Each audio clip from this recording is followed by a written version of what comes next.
Touchdown in the land of the devil. Memphis, Tennessee, the home of the late, great Elvis Presley. W.C. Handy, won't you look down over me? Yeah, I got a first-class ticket, but I'm as blue as a boy can be. Then I'm walking in Memphis, just walking with my feet 10 feet off a beam. Walking in Memphis. Here, for the first time, Elvis's closest friends and confidants, known as the Memphis Mafia, tell their own emotional story of Elvis's last few hours on Earth. I turned him over, and I knew he was dead. I just knew it. Needless to say, a lot of times I've listened to an Elvis song and just broke down, you know, and cried. Elvis took drugs because he liked them. Everybody thinks they're trying to escape anything. He just fucking loved them. And I get pissed off at the people that helped contribute to it. But I get pissed off at Elvis. He was a smart man, he knew what he was doing, but he denied it. I threatened the doctor. I said, if I ever see this man in this shape again, I will go all the way. Colonel Parker walks up to me. We stand toe-to-toe, and he stares coldly into my eyes. He says, the only thing that's important is that that man is on stage tonight. Nothing else matters. Nothing.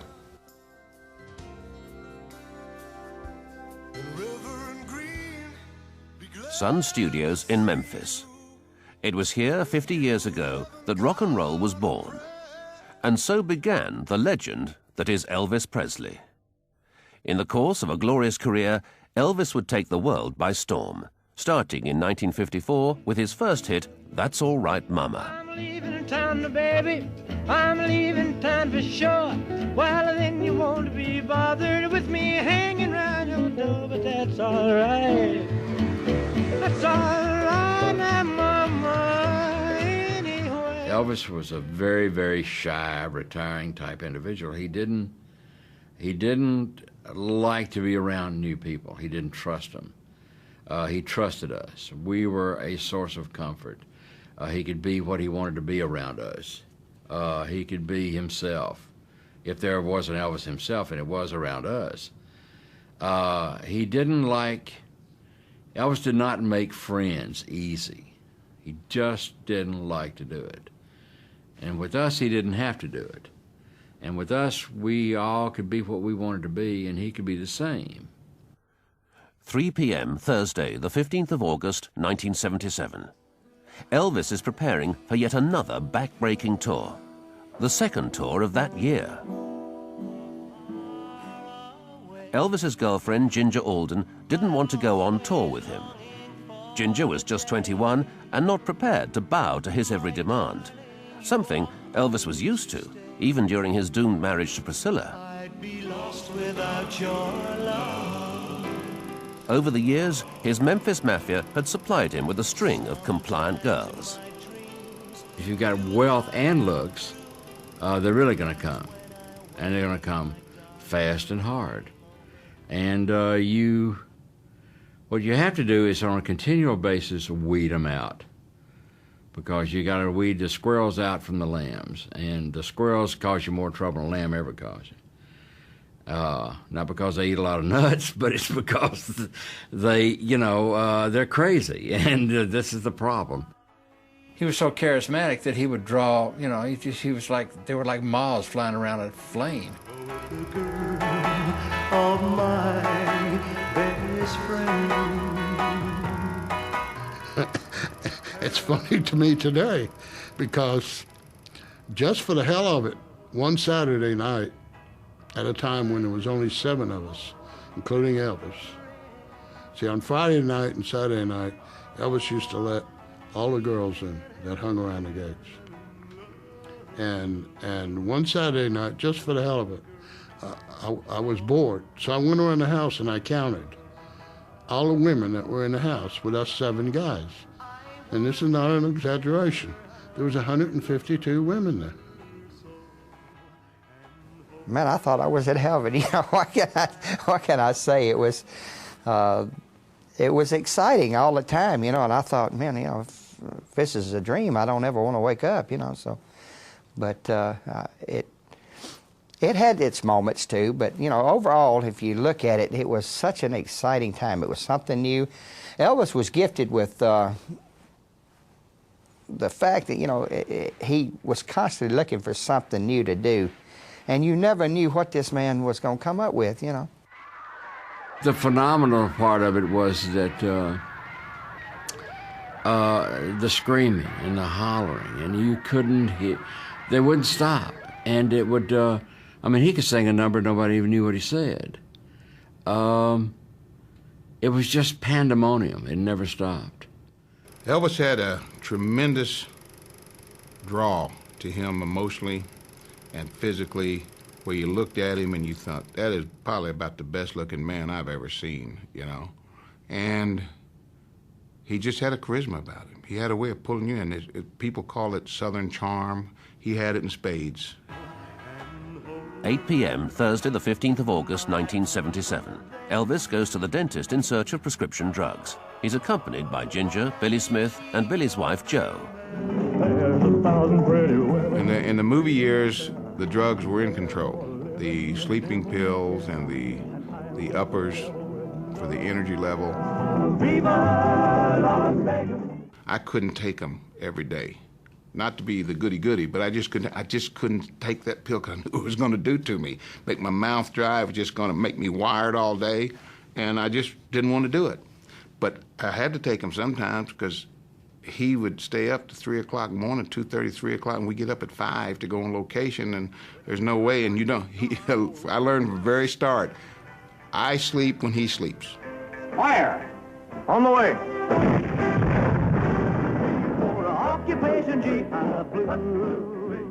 The guys around Elvis, we would just, you know, we stayed wired up all the time. We didn't go to bed till, 2 o'clock in the evening, and it was tiring after a while, and so we'd take a little speed to stay up the next day, and a lot of times we couldn't go to sleep because we were high, and we had to take a sleep pill to go to sleep. And we lived that way for a long time. We really lived hard, but luckily we were young, we could do it.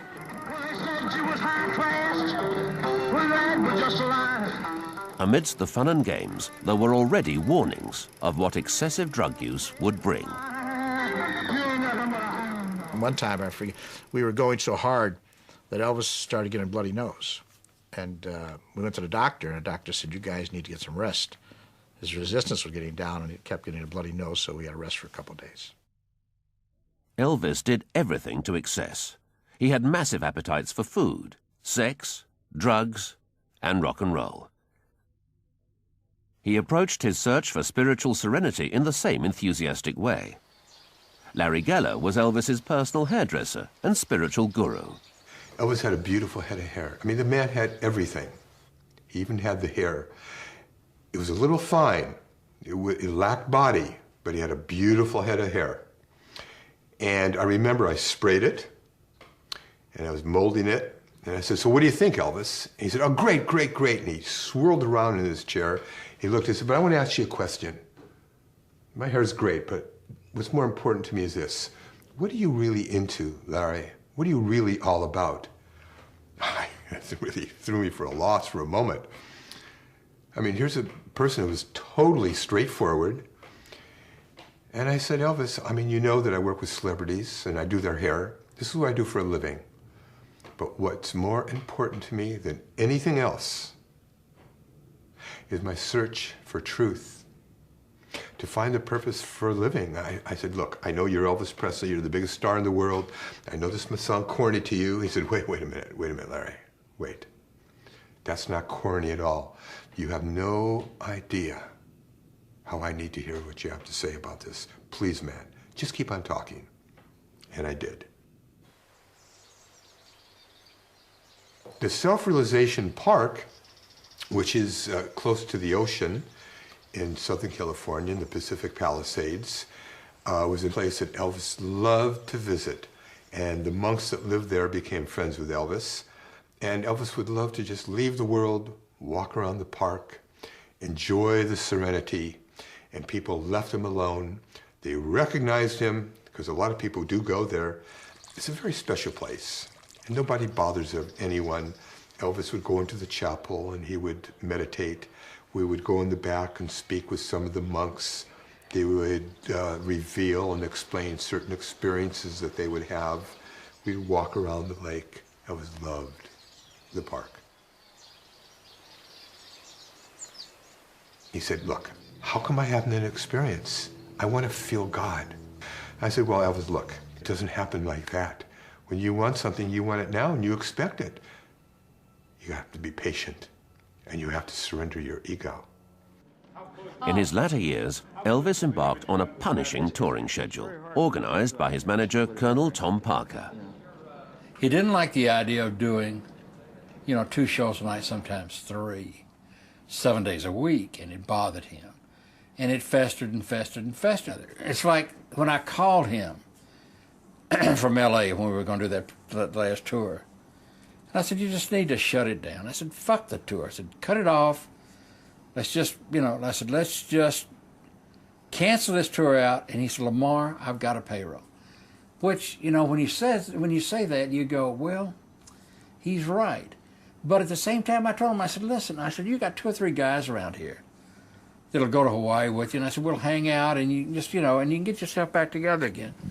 He said, let's talk about that after this tour's over. It sounds like a good idea. He didn't make it.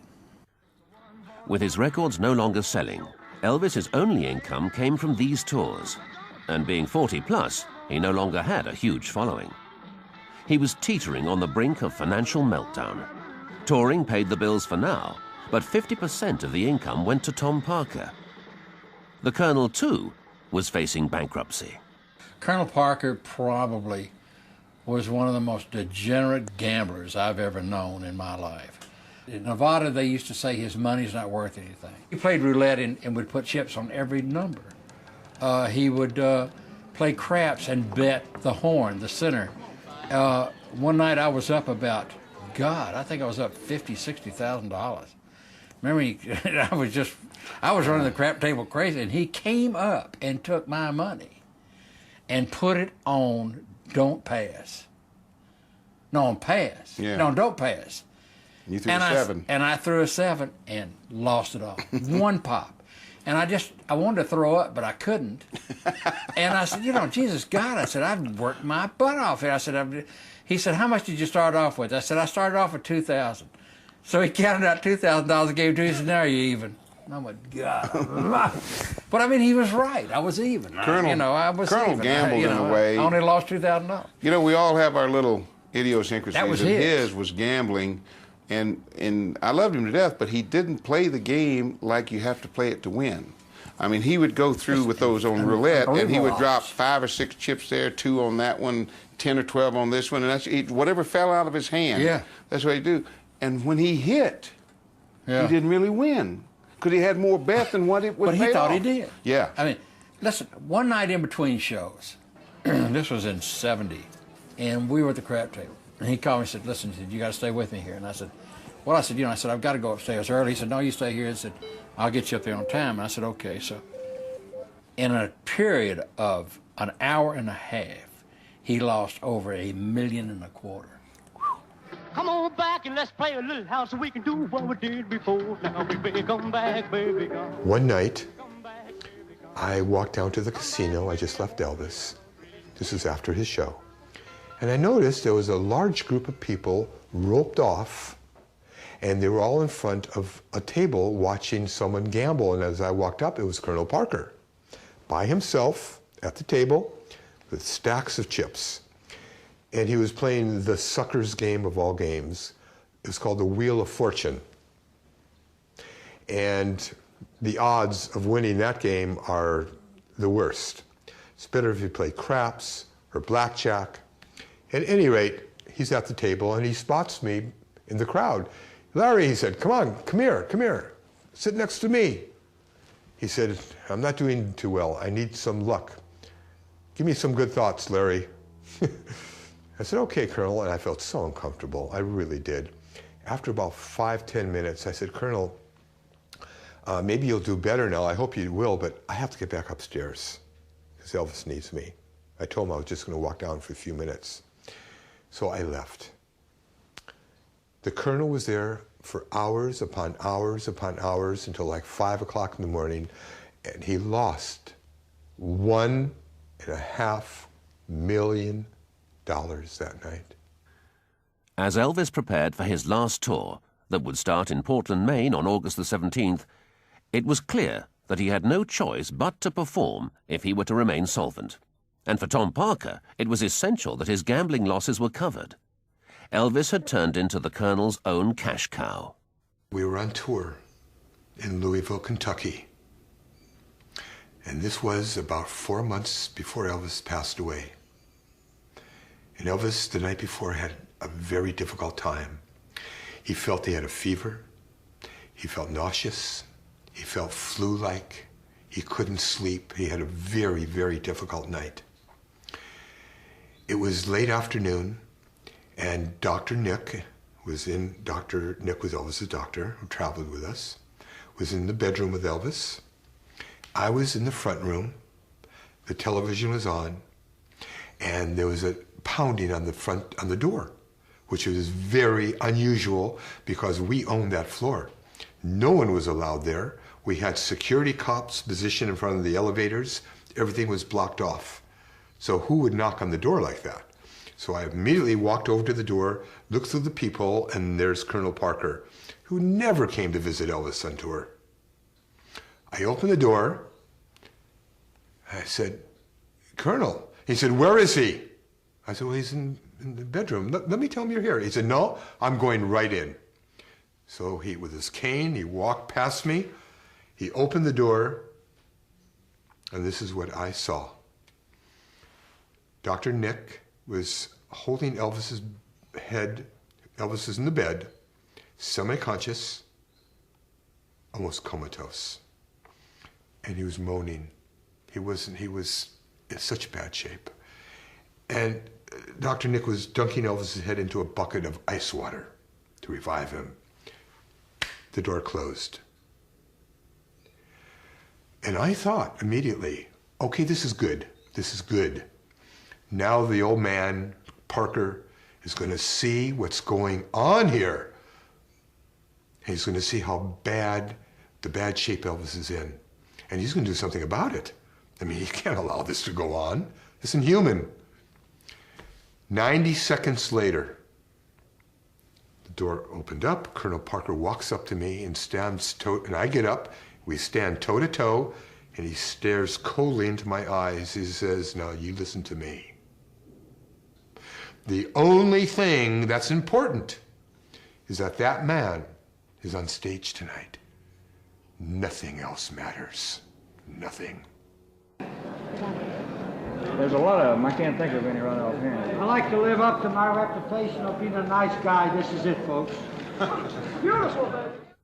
While committed to a hectic touring schedule at the behest of the Colonel, and with mounting financial and physical problems, Elvis and his mafia had become more and more isolated from the real world. Well, I knew over the years Elvis was very isolated from the outside world. We didn't know what was going on in the outside. We very seldom read the paper. We watched a lot of sports, a lot of TV shows. We didn't hardly watch the news. We were very, very much hidden from everything going on the outside. We lived in an insulated world within our own group.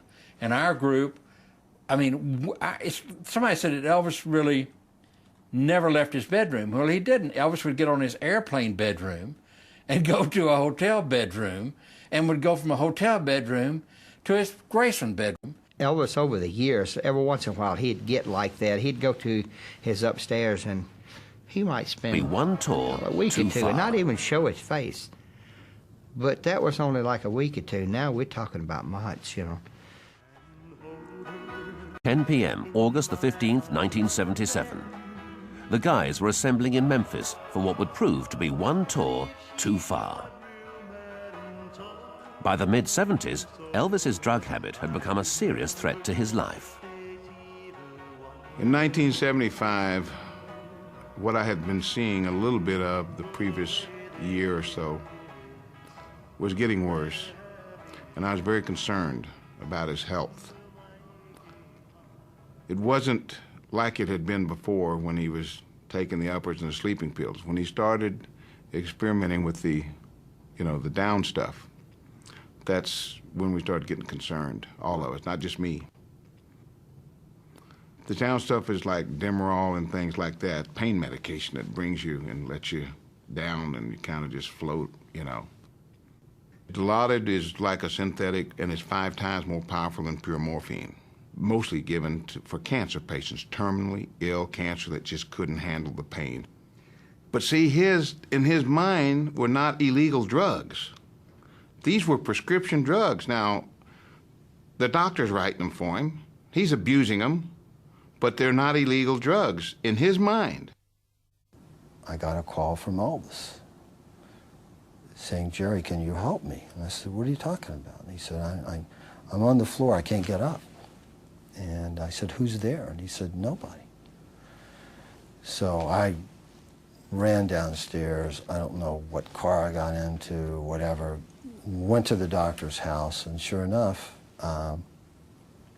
Elvis was there. This was a proud man.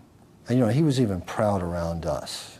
And this broke my heart. And he was on the floor. So we picked him up, put him in bed. His legs really just wasn't working. I was hurt, I was angry, and I waited downstairs for the doctor to come in. And I said, "What the hell is going on?" He said, "What are you talking about?" And I told him what I'd just gone through. And he said, "Well, this liquid diet, and we're not giving him any drugs, we're just giving him placebos." And I threatened the doctor. I said, "If I ever see this man in this shape again, I will go all the way." I go upstairs, and Elvis is on a stationary bicycle. He's going full speed. She probably hadn't been out of the bed in 4 weeks, right?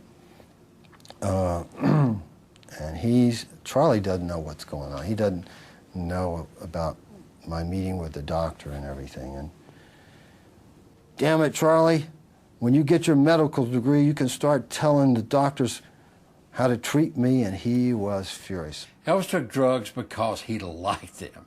There was everybody thinks that there's some sort of supercilious situation where he would develop this thing of trying to escape anything. He just fucking loved them. He loved drugs. I'm talking when he would sit and say, and I'd sit down and say, "Elvis, you don't need to take all this shit." He said, "I need it." When a person has that mentality, there is no way you can stop them. They're going to do it, and that's the end of it. It's like I said, "I need a drink." You say, "No, you don't." "I need it." You can't. You're done. None of the guys were in any doubt. The drugs and ensuing health problems had changed Elvis both mentally and physically. Elvis had not been in good health for some time, and many of his physical problems were caused by his diet. Elvis had eaten typical Southern cooking all his life, mostly fried and deep-fried and refried dishes, a diet certainly not conducive to good health. He would eat crisp bacon, sliced tomatoes, mashed potatoes and gravy, and sauerkraut, believe it or not, and mix it all together and eat it, and loved it. And Elvis would eat stuff till he got tired of it, and then he wouldn't eat anymore. So he got off of it. The last year of Elvis's life, he went back to eating mashed potatoes, sauerkraut, sliced bacon, sliced tomatoes, bacon, sliced tomatoes, very crisp. And I said, "You know what you're doing here?" "What do you mean?" I said, "You're back, it's the way you used to eat in 57. He said, "Never thought about that." Elvis had a lot of physical problems that were really eating away at him. He had glaucoma. He had hypertension. Do you know that every night after a show, his blood pressure would shoot up to 180, 200 every night? And that's a tremendous strain on the heart. Elvis had a spastic, twisted colon. I can't tell you the problems that plagued him because of it. He also had his blood sugar that was a little too high. His body would start to get bruises on his leg. One night we were on tour, he tripped and fell down the stairs at the back of the stage and twisted his ankle. And he had a very difficult time after that moving on stage. Midnight, August the 15th, 1977. Waiting for the tour to commence, the guys knew Elvis was unhealthy, but they still believed nothing could touch or hurt him. August 15, 1977, I flew in from Los Angeles getting ready to do a tour. That next day, we were supposed to leave for Portland, Maine. And we were sitting around the kitchen talking, and Elvis was upstairs with Ginger Alden, his girlfriend at the time, and Billy Smith was there and his wife, and they leave. We just ate dinner, the guys, a couple of guys sitting around talking about tomorrow, what we got to do. I call upstairs, and I say, Elvis, I'm here, anything we need, anything I should know about, anything you need for tomorrow, and he was fine. Seemed very well. 3 or 4 o'clock, I don't remember exactly what time it was, but he called out at the house, and he said, would you and Joe come out, and me, you, and Joe and Ginger go down to the racquetball? I said, sure. So we met there about somewhere around 4:30, I guess. And it was Joe and Ginger, and then Elvis and Ginger, and then me and Joe, and then me and Elvis. And then time it got to me and Elvis, well, it done got down to silliness. It was no longer a racquetball game. Though we were getting exercise, we were trying desperately to see who could nail the other one with the ball, And then he finally swung so hard he missed, and he hit himself on the shin. And that ended the game right there. He went complaining about it hurting.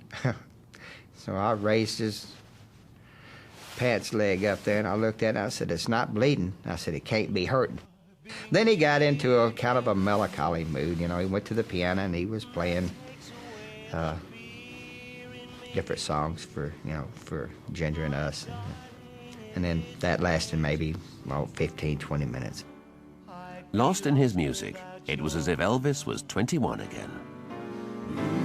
Live near or far away, I'm always longing for the day, my darling, you are home to stay.